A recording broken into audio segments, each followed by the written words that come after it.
everybody. Cosmic Zen here.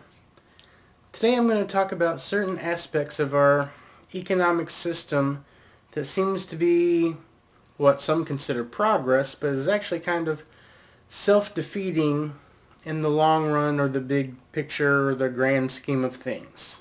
And there's so many elements involved here playing on each other like a domino game in many directions. And it's hard to know where to pick out where to start. And I certainly won't be able to cover every aspect of this in this video. But I think this is a good place to start. And I also want to add that I'm not trying to personally piss off anybody, because I know some people who are going to be fitting into some of these categories, and this is not an attack against you, your way of life, your income, or anything like that. These are just observations that I have made in my life, and I see how they all fit together. Now, I could be wrong. I don't think so. Let me know what you think. So let's start with construction. The construction industry. Building buildings, building houses, building roads, building interstates, strip malls, convenience stores. The construction industry. Now, many people depend on the construction industry as a source of income, not only the builders, but the plumbers, the electricians, the people who sell carpeting, windows, furniture, everything on down the line. And certainly, bigger populations are going to need more homes. But from what I'm seeing, it's way out of control. They're only going to need so many homes each year. There's only going to be so many people moving to different homes. There's a lot of people who keep upgrading and upgrading and upgrading. I'm sure any of you, no matter where you live in America, see new subdivisions being built all the time. 10, 20, 50 new homes, the roads, the convenience stores.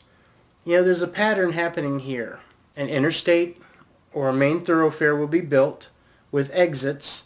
At those exits will be fast food and convenience stores, then their competitors, then a grocery store, then an apartment complex and a new subdivision, then several subdivisions. And in this way, Americans are infesting their country like rats in a New York City subway.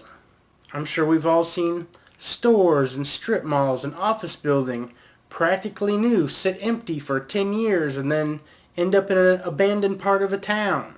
It's because a lot of these places were unnecessarily built in the first place. Now, the first problem I'm seeing with this construction industry is that it destroys the local environment. They'll go out and they'll clear out what just seems to us a piece of field or just some trees over there and some bushes. But these are ecosystems. Rabbits and skunks, deers, maybe coyotes, birds and bugs of all types, plants, which we take for granted because they're right outside our window. But these are exotic plants and animals if you were to live somewhere else in the world, and people don't seem to take their local environment as seriously or as preciously as they should. And every time they build a new convenience store or a new subdivision, they're destroying entire ecosystems. And this isn't even to mention like in the Amazon or other forests where they're just raping the land the size of a football field every second to supply us with the wood to build these houses. So they're destroying two aspects of the environment, really. Now, there's another aspect to this construction system that is extremely bigoted, racist, bigoted. Now, it's been the butt of jokes, and there's even been some laws in the past which support the idea that you have a subdivision and the blacks move in and it brings down the prices. Now, I'm not saying that's the case, though there is a pattern of this going on. And what is going on here, some blacks will move into the neighborhood, or maybe Latinos, and the white people get all freaked out, and their property becomes less valuable because of the perceived idea, so eventually they move into another subdivision. And this is just the middle class bigotry. What's even worse is the rich.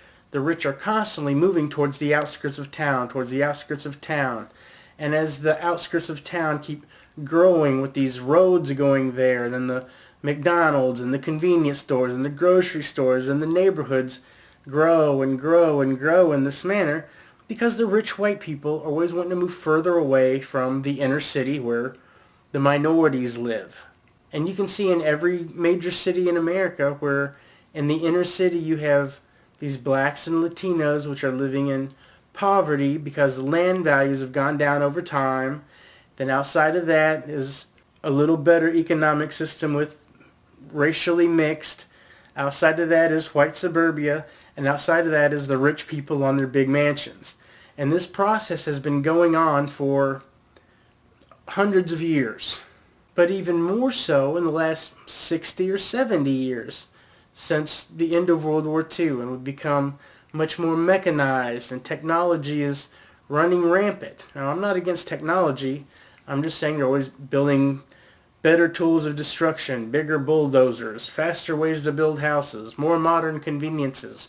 All these things which seem so wonderful, which people would call progress, but this progress is being fueled by the problems of the capitalist system, the raping of the environment, and this racial bigotry. Now, let's jump through the looking glass for a second and consider an alternative. Instead of always building outward and building outward and building outward, while the inner parts of the city become ruins and ghettos, if they were to turn this construction inward instead of outward and spend all that money building up the cities on the inside, beautifying them, where the rich white people aren't escaping from the inner city minorities, but living with them and making a better life for everyone.